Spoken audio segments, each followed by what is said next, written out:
और ये धोनी की हुई जी। गजब ग्रिप कैसे? SRMB जैसे। SRMB TMT बार की विन ग्रिप टेक्नोलॉजी सीमेंट के साथ बनाए मजबूत पकड़। Grip is important. আরে আরে আরে কি হলো? আরে আরে এই আরে দাঁড় কি করছে বলো তো? আরে রাস্তা ছাড়ো। আরে বিষয়টা হচ্ছে এখন ম্যান মার্কিং এর যুগ। তুমি কি আমি ম্যান মার্কিং করছো? আরে না না, ম্যান মার্কিং কেন করতে যাব? তাহলে আমি যেদিকে যাচ্ছি তুমিও সেদিকে যাচ্ছ।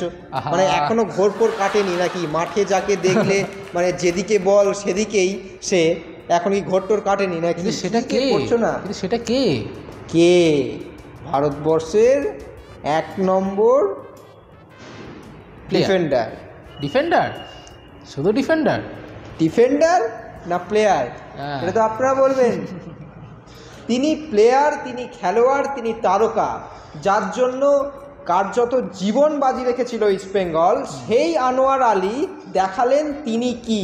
তিনি ভারতবর্ষের শ্রেষ্ঠ সেন্টার ব্যাক নাকি তিনি ভারতবর্ষের শ্রেষ্ঠ ফুটবলার, সেটা বোধহয় বিচার করার সময় এসেছে এখন। একেবারেই তাই। আজকে জামশেদপুর এফসির বিরুদ্ধে একটা দুর্দান্ত খেলা দেখতে পারলাম।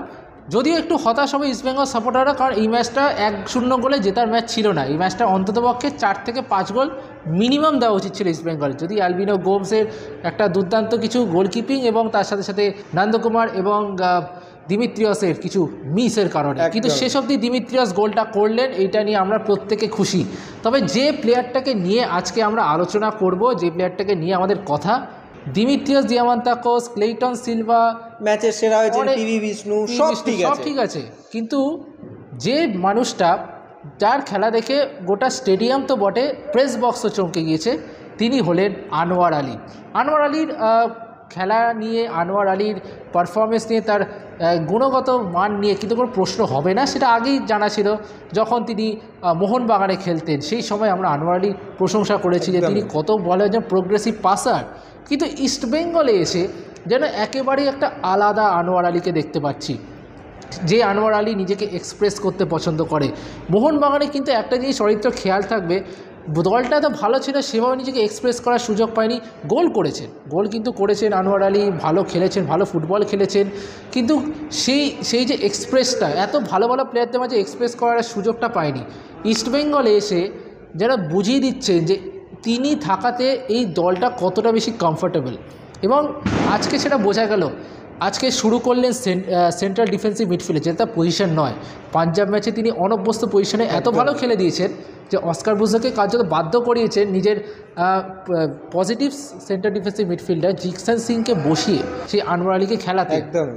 এবং তারপর কি দেখা গেল, ম্যাচের প্রথমার্ধের কিছু মিনিটের মধ্যে কিন্তু মোহাম্মদ রাকিব তিনি উঠে যান এবং চোট পেয়ে যান। সেটা কি আপডেট আপনারা ইতিমধ্যেই প্রেস কনফারেন্সে দেখেছেন, কি বলছেন অস্কার ব্রুজো।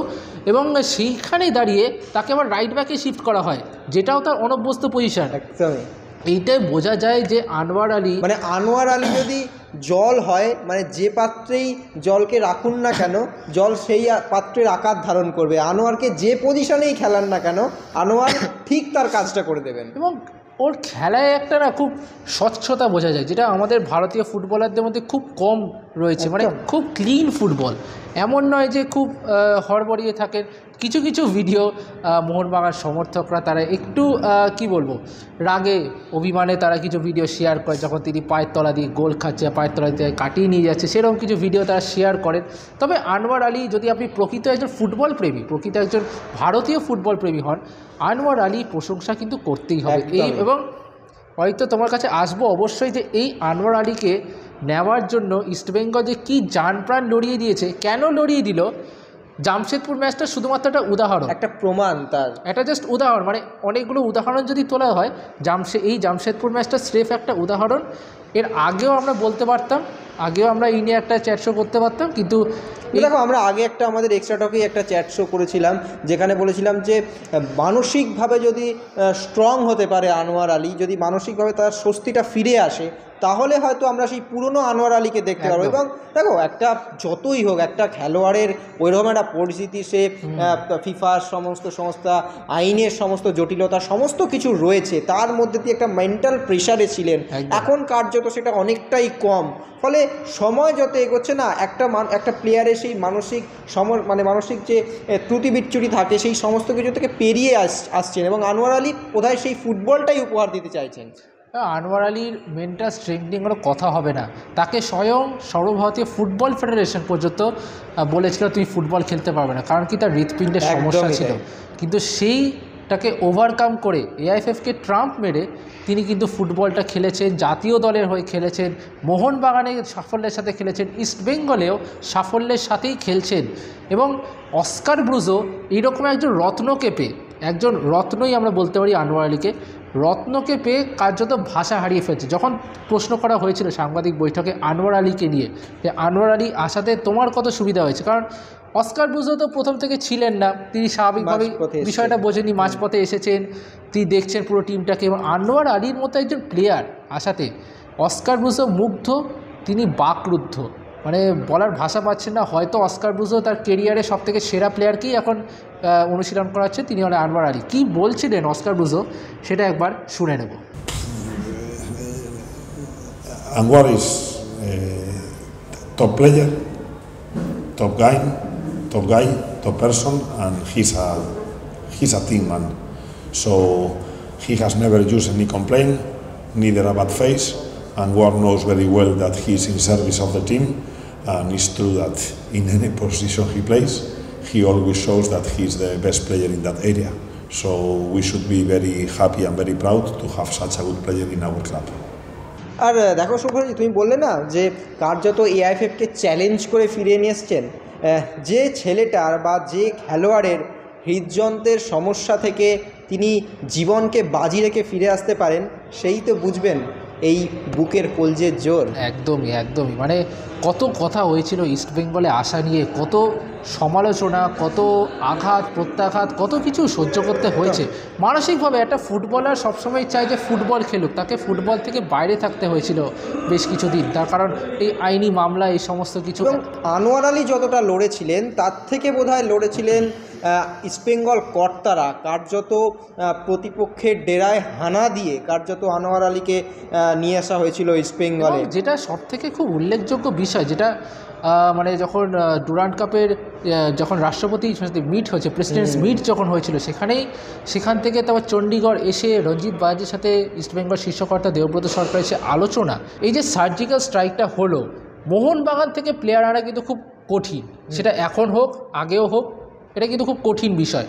সেখানে দাঁড়িয়ে আনোয়ার আলীকে নেওয়া, এই যে মাথায় ভাবনাটা, এবং তার জন্য কত খরচ হয়েছে। এই যে দেখো, শুধুমাত্র তো প্লেয়ারের বেতন নয়, প্লেয়ারের বেতন, এজেন্টের বেতন, এই যে সমস্ত কিছু মামলা চলছে, অতিরিক্ত চাপ যদি হয় তাহলে মাত্রা অতিরিক্ত ফাইন খেতে পারে, ফাইন হতে পারে, কিন্তু বড় বোঝা কিন্তু ঘুরছে মাথায়। এবং সেইখানে দাঁড়িয়ে সেই ঝুঁকিটা কিন্তু নিয়েছে ইস্টবেঙ্গল। এটা অন্য কোনো প্লেয়ারের প্রতি নিতে হয়তো পিছপা হতো লাল হলুদ ব্রিগেড, কিন্তু আনোয়ার আলী বলেই সম্ভব। ইস্টবেঙ্গল কর্তাদের, ইস্টবেঙ্গল রিক্রুটারদের জন্য কুর্নিশ জানানো উচিত যে এমন একজন প্লেয়ারের প্রতি তারা এই জায়গায় এগিয়েছে, যেখানে মোহনবাগানকে তারা চ্যালেঞ্জ জানিয়েছে যে আমরা তোমাদের নাকের ডগা থেকে কিন্তু আনোয়ার আলীকে আমরা ছিনিয়ে নিলাম। এবং সেটাই কিন্তু হয়েছে, সেটাই কিন্তু অ্যাকচুয়ালি দেখা যাচ্ছে। এখনও কিন্তু আনোয়ার আলী খেলছেন।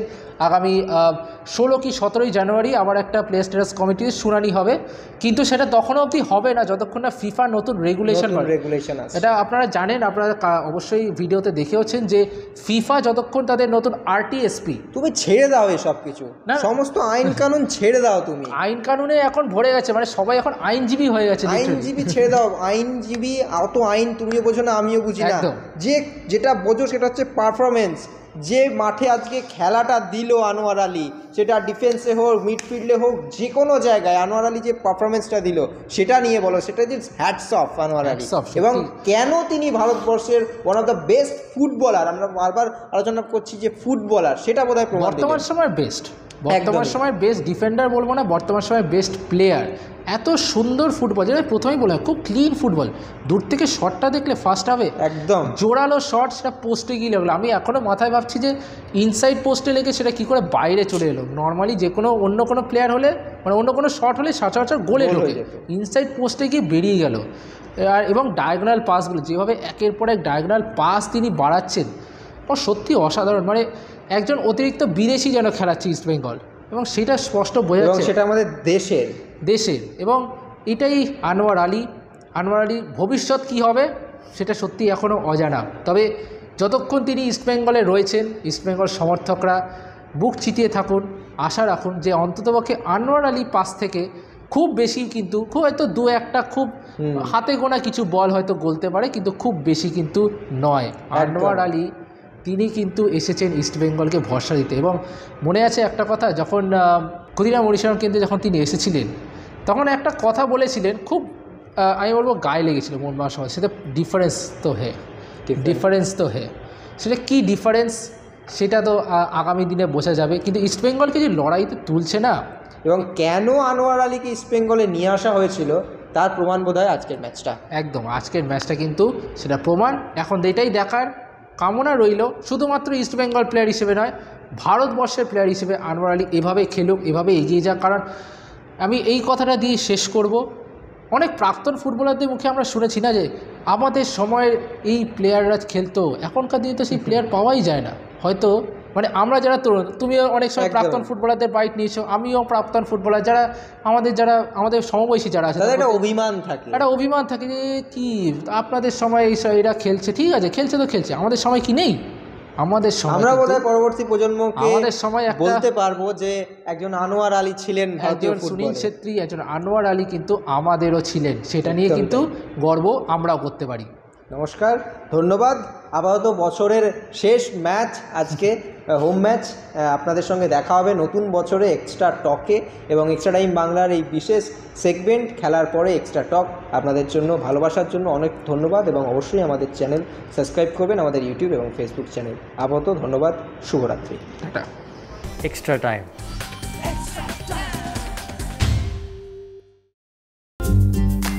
লেটেস্ট নিউজ আর এক্সক্লুসিভ ভিডিওর সঙ্গে আপডেট থাকতে এখনই সাবস্ক্রাইব করুন আমাদের ইউটিউব চ্যানেল। বেল আইকনে ক্লিক করতে ভুলবেন না যেন।